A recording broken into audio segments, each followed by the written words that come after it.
So, Well, just you know, just you because don't you get brownie believe in it points. doesn't mean it isn't true. Right, and just because you keep asserting it doesn't mean it's true. So we're at a disagreement about whether or not it's true. What steps can we take to try to find out whether or not it's true? Do you care whether or not it's true?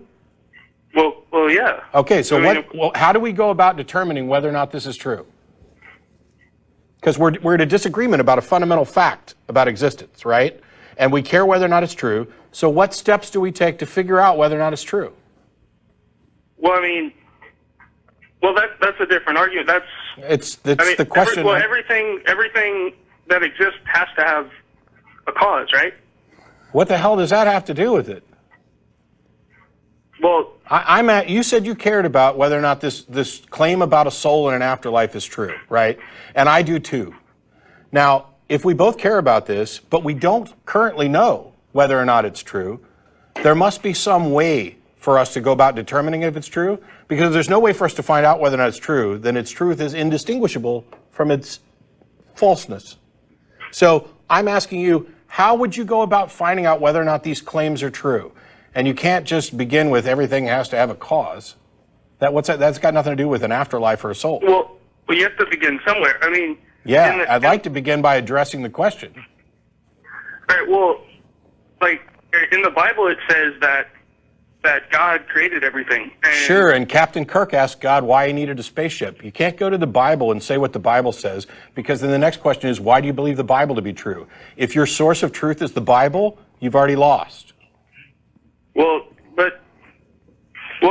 you see, everything that exists has to have a cause, and everything does exist, so there has to be a cause. And the Bible says that God created the earth and God created everything. Right, so, and other religions make other claims about it. So how do we go about finding out which one of those, if any, are true?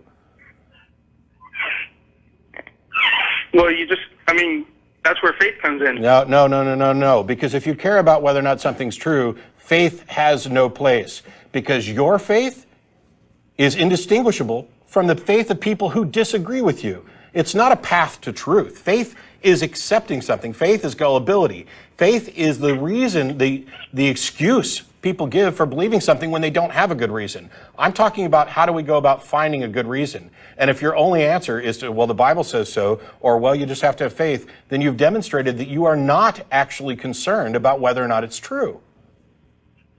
Well, of course I'm concerned it's true. Then why don't you take the steps that would reliably lead you to discern whether or not it's true?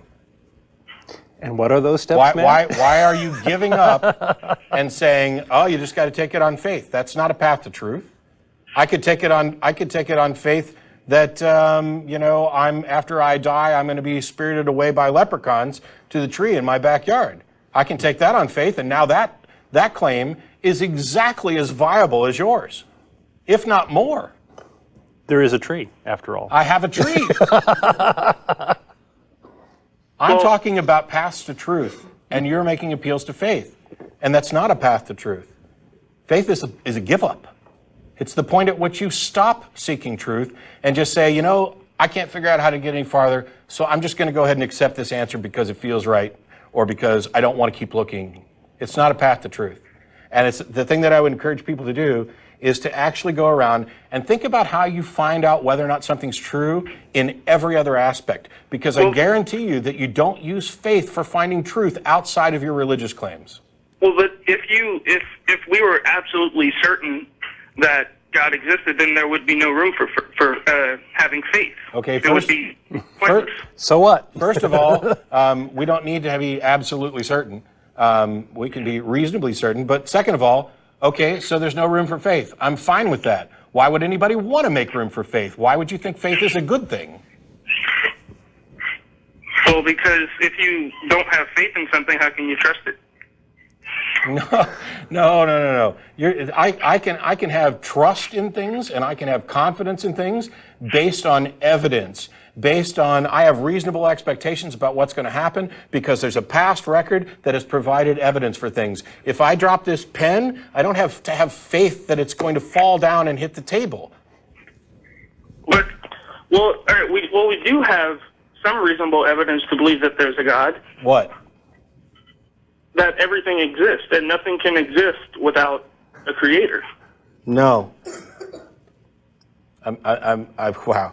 I'm sorry, but having gone over these arguments a lot of times, I'd recommend actually go over to wiki.ironchariots.org and look up arguments for the existence of God, because we've got responses up there for the vast majority of these. And you cannot simply say that because everything exists, there must be a creator. There's, depending on how you structure, first of all, it's not a logical argument, but depending on how you structure it into a logical argument, there could be any one of a dozen fallacies that get you from I exist, therefore God. And they're all flawed. If they weren't, it would be a Nobel frickin' Prize. So we've looked at these. Well, then how do you explain how they exist if there is no creator? Then how do things exist, and how are things so complex? First of all, complexity has absolutely nothing to do with it. And second of all, assume that we have no answer, right? Okay. Then the answer is I don't know. The answer doesn't become I can't think of anything better, therefore a God did it. That is called the argument. That is called the argument. Years old. What's that? If we have a holy book that's 4,000 years old that says that there is a God who created things, no, then I'm sorry. The age of your claims, neither the age of your claims, nor the number of people who believe them, nor the strength of their convictions has any bearing at all on whether or not those claims are likely to be true. And there are claims that are older than the book that you're pointing to, by the way, and you disregard those. Matter of fact, you disregard every other claim by every other religion, and you have absolutely no grounds for doing so. But you make a special case for the religion that you believe, and you only want to justify it by appealing to faith. That's not somebody who's interested in whether or not something's true. Well, there are no claims that are as old as this one that say that there was one creator that created everything. Sure, sure. Who cares? Why does it have to be a one creator? Why are you disregarding the other various creation claims? You're making a whole bunch of assumptions that are all based on your preconceptions about your own religion. You are poisoning the well. You are looking at all of the evidence and tossing out anything that doesn't already fit with what you already believe. I'm not tossing out any evidence. Sorry, what? I'm not tossing out any evidence. Yes, you are. What am I tossing out? You're tossing out all of the other claims that don't match what you already believe. And you have no basis. Every other religion? But they don't talk about the creator. They just talk about gods that have always existed and that live in this realm.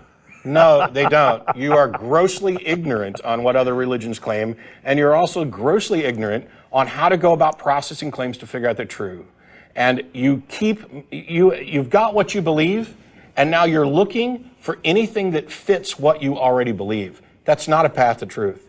You do not care whether or not it's true. And if you do, I'd recommend that you start at wiki.ironchariots.org and the arguments for the existence of God, and actually go out and get some books from what other great thinkers have had to say on this subject, because the kind of kindergarten simplistic I exist therefore God doesn't get anywhere. I mean, do you really think you could live in a world where this wouldn't be like Nobel Prize and front page news and everybody knew it if there was a logical argument for the existence of God? Well, would you have for 1 second said you have to take it on faith if there was a valid and sound logical argument for the existence of God? Of course not. And that's kind of conceding the argument. Sorry, right? But that is the concession. As soon as you make the Bible says so or I'm taking it on faith, you have lost, and you've demonstrated that you're not in any way concerned about truth. And on that note, I got to go on to other callers, but thanks.